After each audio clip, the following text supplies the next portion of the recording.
Saint-Esprit. Évangile de Jésus-Christ selon saint Matthieu. Gloire à toi, Seigneur.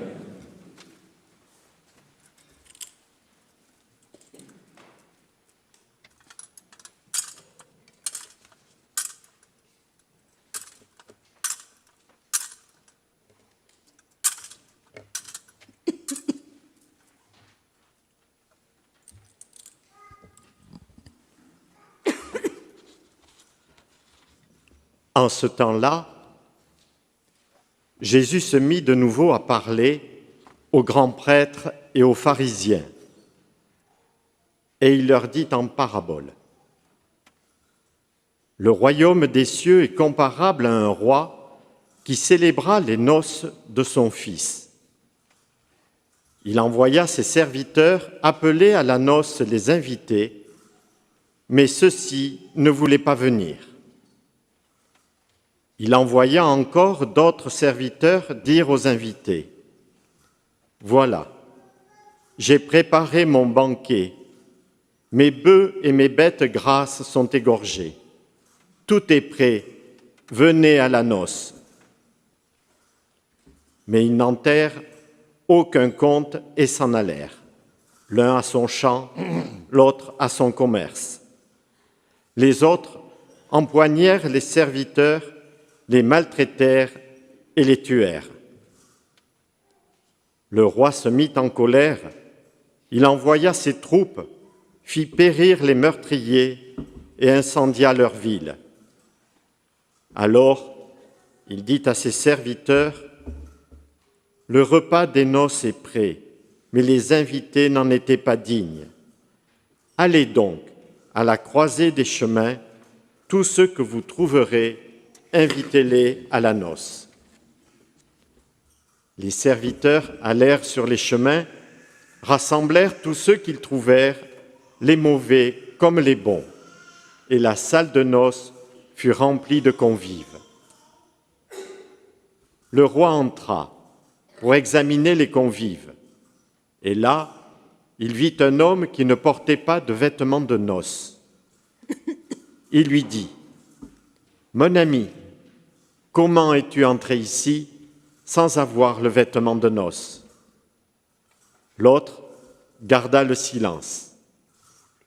Alors le roi dit aux serviteurs: « Jetez-les, pieds et poings liés, dans les ténèbres du dehors. Là, il y aura des pleurs et des grincements de dents. Car beaucoup sont appelés, mais peu sont élus. » Acclamons la parole de Dieu.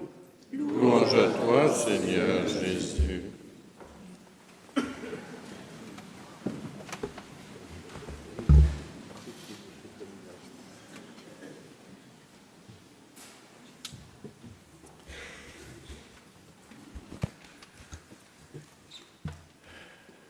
L'actualité est lourde, lourde, mais vraiment lourde.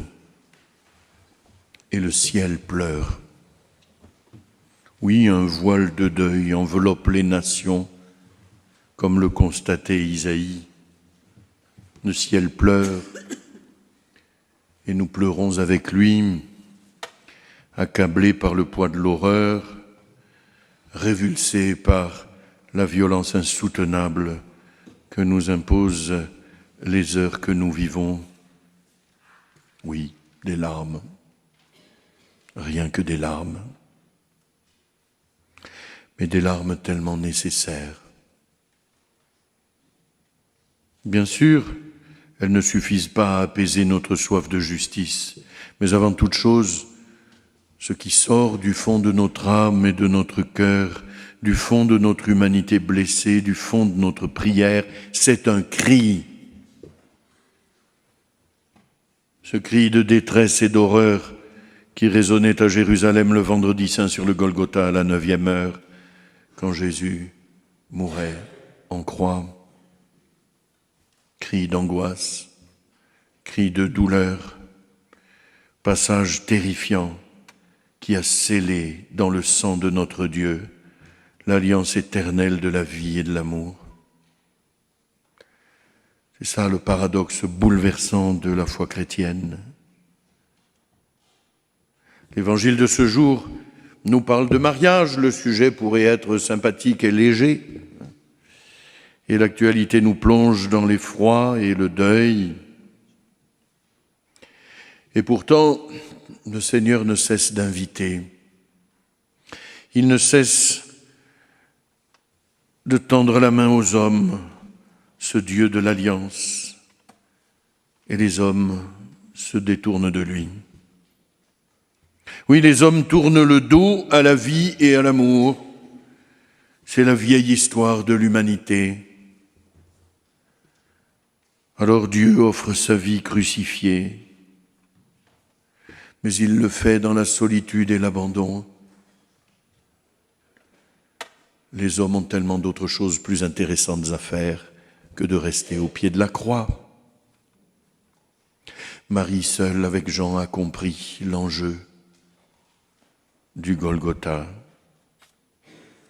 Alors nous vivons dans une culture de la distraction. Voilà, les jeunes vont faire une rêve dans le désert et ils rencontrent la barbarie primaire qui éclate sur la terre même où Dieu a fait alliance avec l'humanité. Ce Dieu qui a tout essayé avec les patriarches et les prophètes. Ce Dieu qui a tout donné jusqu'à se faire l'un de nous, à mourir sur une croix. Ce Dieu, en ce jour, se retrouve seul dans la salle des noces. Et pourtant, il ne cesse pas d'inviter.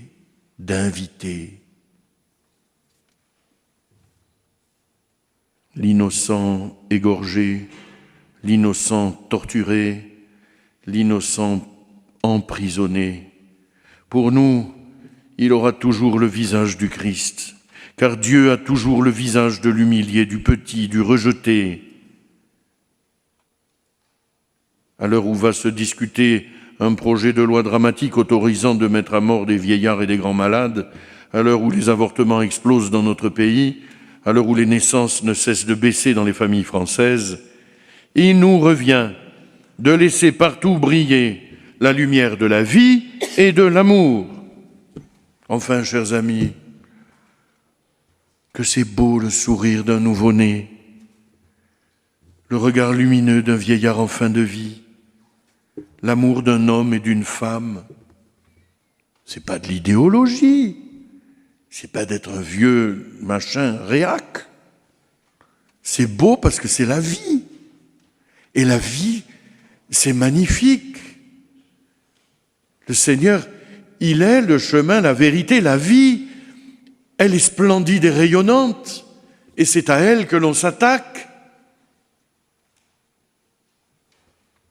Elle est belle, pleine de splendeur et de simplicité, cette belle vie que Dieu nous donne.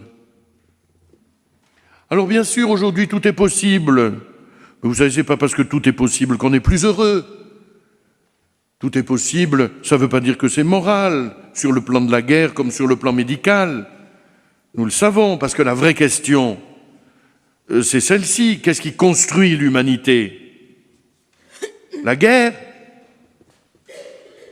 les piqûres faites dans le secret des salles d'hôpital. Qu'est-ce qui construit l'humanité, sinon l'infini respect de l'autre, surtout du plus faible, de celui qui n'a pas de voix.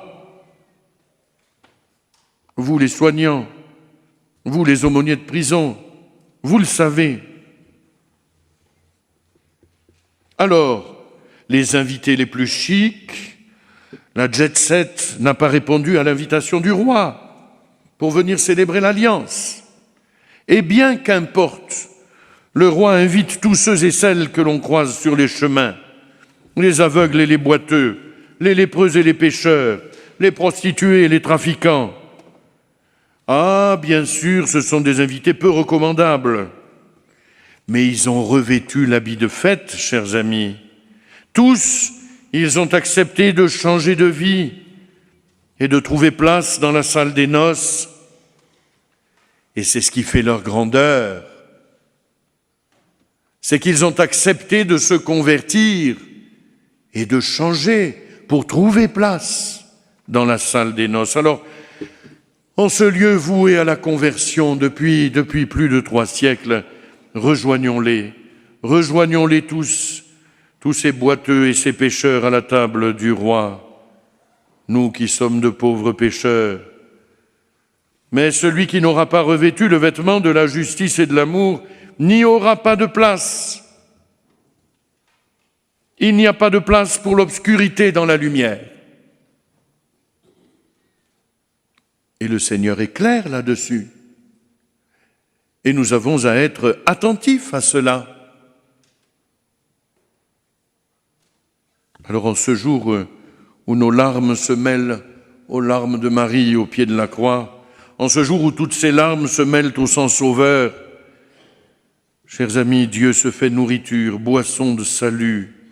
Au pied de la croix, la puissance de vie du ressuscité s'offre au banquet des noces de l'agneau, et nous répondons à l'invitation du roi en venant ici. Le crucifié se livre tout entier à l'amour de son peuple. L'horreur et la souffrance, nous ne les cachons pas quelque part au fond d'un journal télévisé. Nous la contemplons sur la croix, mais elles n'auront jamais le dernier mot. La croix est un signe toujours paradoxal. Le cri de Jésus résonne dans l'éternité comme un cri d'amour pour l'humanité. Et au matin de Pâques, c'est définitivement la vie qui gagne. Nous en témoignerons, chers amis, à temps et à contre-temps, aux côtés de toute victime. L'actualité si sombre de notre temps nous pousse tous à un surcroît de foi et d'espérance.